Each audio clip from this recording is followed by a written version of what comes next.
Today we're discussing basic tips on playing the game Mancala. Now let's talk about the last stone.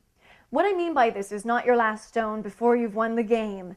What I'm trying to get at here is every time you're taking stones out of these smaller compartments, think about what's going to happen to your last stone, because there are ways that you can get more stones and there are other ways that you can advance to get more turns. For instance, there are two examples here that I want to demonstrate. The first one, and again we're talking about the last stone.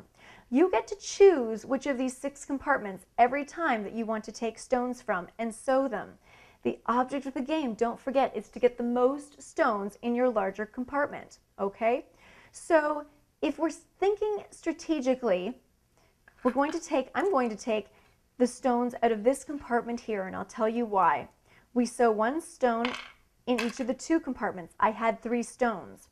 Once we get to our larger compartment, right in here, if your last stone goes in your compartment, it means you get another turn. Bingo, you've already advanced yourself with some more stones. So then what I'll do is I'll take more stones here and I'll sow them again. Okay, so I've gained myself 1 more turn. Now another thing to keep in mind, this is a great way to steal your opponent's stones. And you have to count, so you want to think again strategically. You want to think ahead. We're sowing our stones in each of these compartments here, being careful just to put 1 stone in at a time.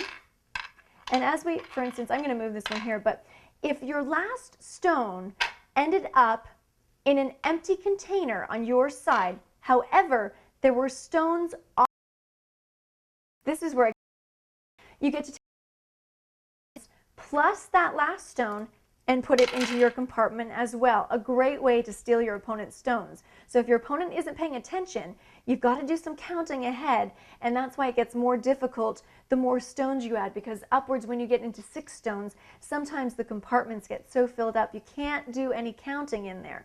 So it gets a little tricky, but a lot of fun. Stay tuned for our next clip.